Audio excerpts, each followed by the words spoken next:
Pemirsa, perdagangan saham di Bursa Efek telah dibuka. Kita akan mencermati kinerja perdagangan saham hari ini. Dan untuk mengetahui pergerakan saham hari ini, kita kembali terhubung dengan pengamat pasar modal dari Asosiasi Analis Efek Indonesia, Reza Priyambada. Selamat pagi, Mas Reza. Halo, selamat pagi Mbak. Mas Reza, iya, kita kembali lagi di dialog opening bell. Saat ini kita akan membahas sentimen. IHSG dibuka menguat lagi 0,12%. Kemarin sudah mencetak rekor di 6.804. Apakah ini artinya akan mencetak rekor lagi karena tadi juga dibuka di zona hijau? Apa saja faktor pendorongnya ini, Mas Reza? Ya, baik, terima kasih Mbak.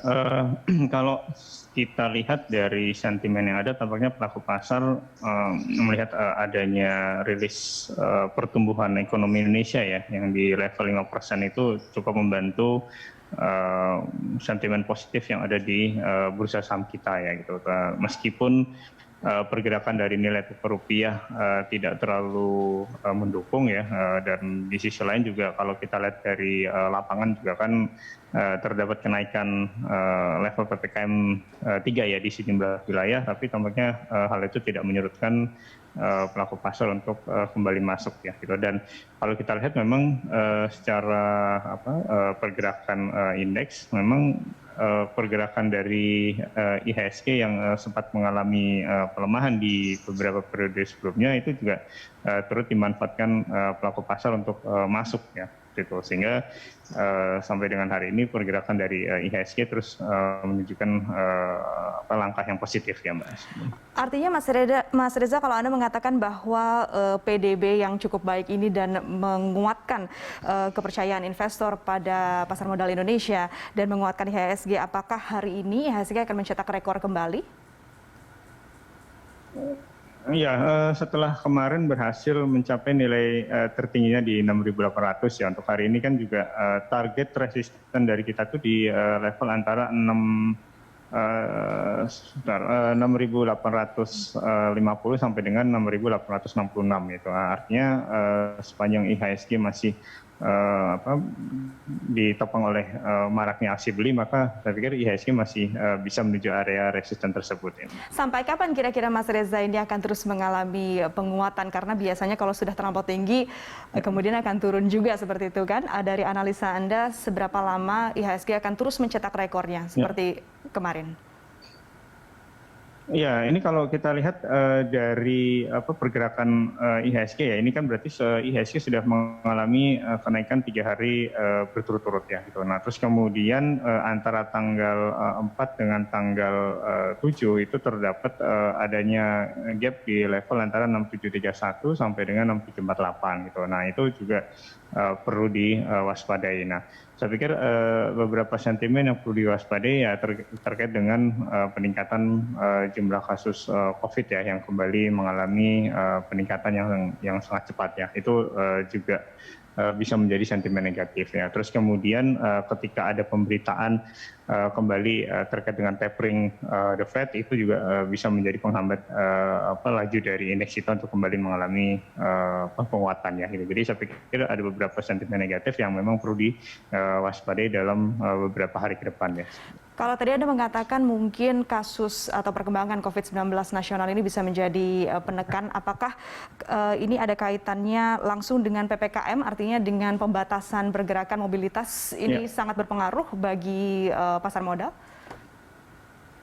Ya, saya pikir ini akan berpengaruh ya gitu, karena pelaku pasar kan akan melihat ya gitu sejauh apa sih efektivitas terhadap peningkatan PPKM level 3 tersebut ya gitu. Apakah dengan adanya peningkatan PPKM level 3 tersebut ini akan membuat kegiatan atau aktivitas masyarakat ini menjadi berkurang, atau justru malah tidak ada perbedaan gitu ya.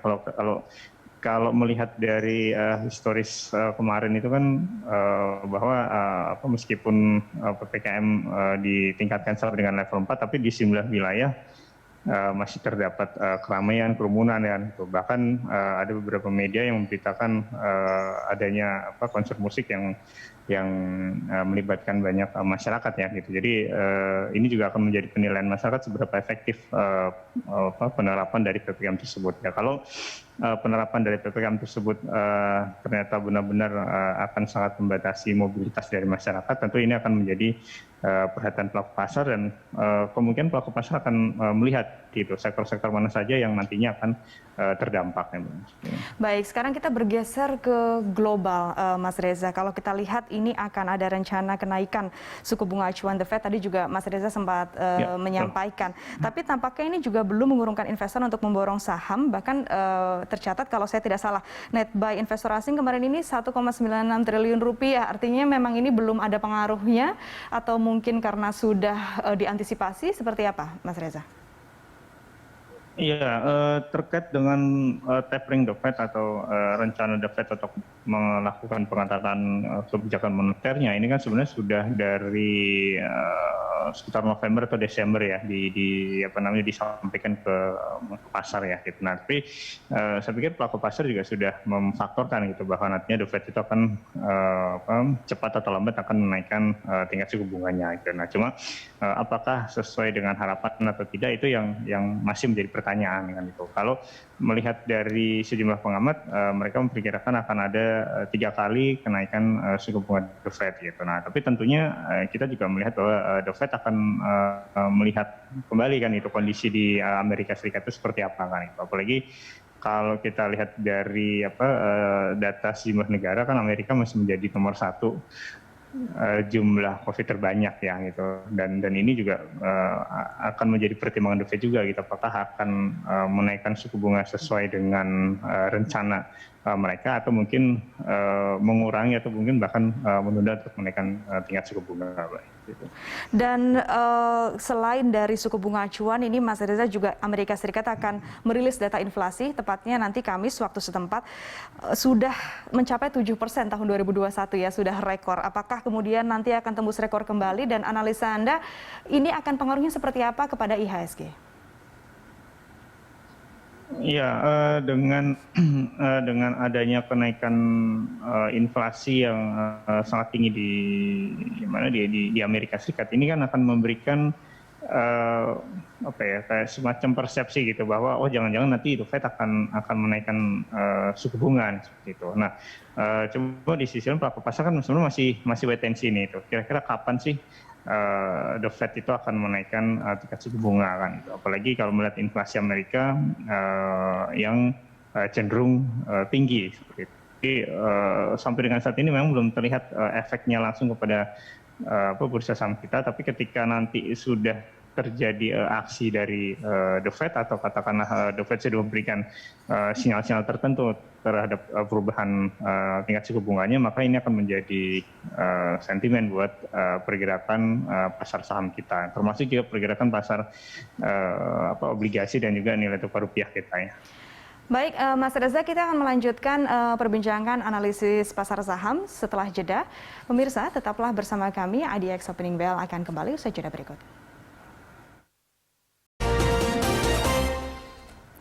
Kembali di IDX Opening Bell, masih bersama pengamat pasar modal dari Asosiasi Analis Efek Indonesia, Reza Priyambada. Mas Reza, kita akan melanjutkan perbincangan kita terkait analisis pasar saham. Kita akan berbicara soal rekomendasi saham. Sebelumnya, ini ada bank-bank besar, Mas Reza, yang panen laba dalam laporan keuangan mereka seperti BBRI, Bank Jago, BBNI. Saran Anda untuk sektor perbankan seperti apa? Ya, untuk sektor perbankan, kalau saya melihat dari kinerja mereka ya, beberapa kan memang sudah merilis ya, gitu. Misalkan seperti BNI, BCA ya, lalu mungkin dilanjutkan dengan beberapa bank lain. Tampaknya bank-bank besar memang masih mendominasi perolehan kinerja dari pertumbuhan kredit ya, gitu, maupun perolehan labanya mereka gitu. Jadi ini akan menjadi penilaian juga buat pelaku pasar terkait dengan kinerja operasional maupun keuangan mereka yang masih bertumbuh ya gitu di tengah pandemi seperti sekarang ini, Mbak. Ya, Mas Reza, artinya ini laporan keuangan emiten masih menjadi sentimen positif ya. Namun sejumlah emiten juga melakukan aksi korporasi buyback saham. Mengapa ini? Apakah saham ini harganya murah? Kalau lihat dari sentimen yang ada, memang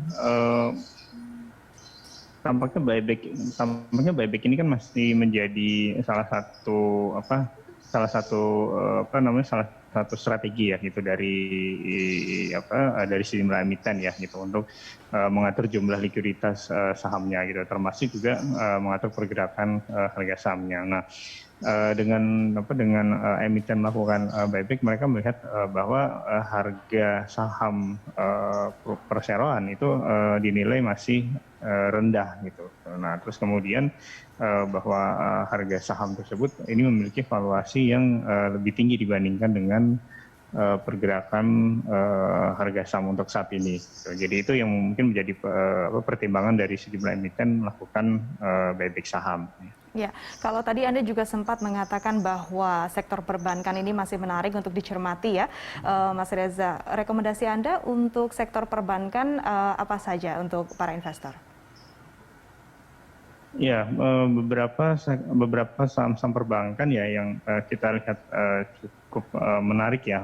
Pertama ada BRI ya gitu. Nah, untuk hari ini mungkin yang perlu diperhatikan adalah level support di level antara 4350 sampai dengan 4380. Kemudian untuk resisten di level antara 4.500 sampai dengan 4.560. Lalu kemudian kalau kita lihat dari pergerakan mandiri, ini memang untuk hari ini belum banyak terlihat pergerakannya ya gitu. Nah, cuma yang perlu diperhatikan adalah level support di level antara 7520 sampai dengan 7540. Lalu kemudian untuk level resistannya di level antara 77.8 ya. Level 7.700 sampai dengan 7.750 yang gitu. Kemudian untuk BNI ini juga sudah merilis laporan keuangan ya. Level support hari ini di level antara 7430 sampai dengan 7450. Lalu untuk level resisten mungkin bisa diperhatikan di level antara 7650 sampai dengan 7675. Terakhir dari BCA yang kita lihat hari ini adalah support di kisaran 7750 sampai dengan 7800. Lalu untuk level resistennya di level antara 7900 sampai dengan 7950, Mbak. Ya, artinya ini memang sektor perbankan masih sangat baik ya, Mas Reza, untuk dicermati dan untuk direkomendasikan dari Anda, dari analisa Anda tadi. Kalau kita melihat kemudian dari faktor Omikron, mungkin tadi kita membahas di IHSG dampaknya belum terlampau terlihat. Tapi bagaimana efek dari Omikron yang semakin meluas ini secara khusus terhadap saham farmasi? Ya, kalau lihat dari meningkatnya jumlah kasus Omikron ini kan memang ini akan menjadi perhatian juga bagi dari pelaku pasar ya itu, karena pelaku pasar kan melihat yang awalnya Omikron ini dinilai tidak terlalu parah dibandingkan dengan varian Delta dan varian sebelumnya, tapi ternyata jumlah penyebarannya kan sangat tinggi ya gitu. Nah, terkait dengan perbankan, mungkin yang pelaku pasar lihat adalah apakah nantinya penyaluran kredit dari perbankan ke masyarakat itu akan masih bisa bertumbuh atau tidak. Gitu. Nah, di sisi lain mungkin yang dilihat oleh pelaku pasar juga beberapa saham kesehatan dan juga pendukungnya ya gitu. Ya, jadi misalkan saham-saham kesehatan itu misalkan seperti Sido, lalu kemudian Kalbe Farma, lalu ada Kimia Farma ya, dan juga pendukung kesehatan itu misalkan seperti IRA ya, atau Itama Ranoraya ya, atau mungkin saham-saham yang terkait dengan rumah sakit. So, kalau misalkan nanti terjadi peningkatan beta occupancy ratio, Mbak ya gitu. Baik, terakhir Mas Reza, artinya kalau untuk saham farmasi, apa yang patut disasar untuk hari ini? Ya, untuk beberapa saham farmasi ya, kalau kita lihat ada Sido muncul ya, itu kita perlu lihat level supportnya itu di level antara 890 sampai dengan 900. Lalu resistannya itu di level antara 970 sampai dengan 985. Lalu untuk Kalbe Ya, untuk KLB ini kalau kita lihat pergerakannya sedang mencoba untuk pull up atau kembalikan arah, support di 1645 sampai dengan 1650, resisten di 1690 sampai dengan 1700 ya itu. Lalu ada saham IRA yang tadi saya sempat sebutkan, ini masih berada di area oversold-nya ya. Yang perlu diperhatikan adalah level support di kisaran antara 1750 sampai dengan 1705. Lalu untuk level resistennya di kisaran antara 1830 sampai dengan 1855. Baik, terima kasih Mas Reza atas analisa dan informasinya. Pemirsa, demikian pengamat pasar modal dari Asosiasi Analis Efek Indonesia, Reza Priyambada.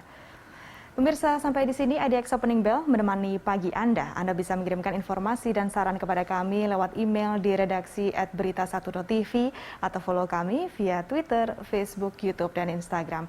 Saya Wisnari mewakili rekan Julita Telampanua serta seluruh kerabat kerja yang bertugas mengucapkan terima kasih atas kebersamaan Anda. Sampai jumpa.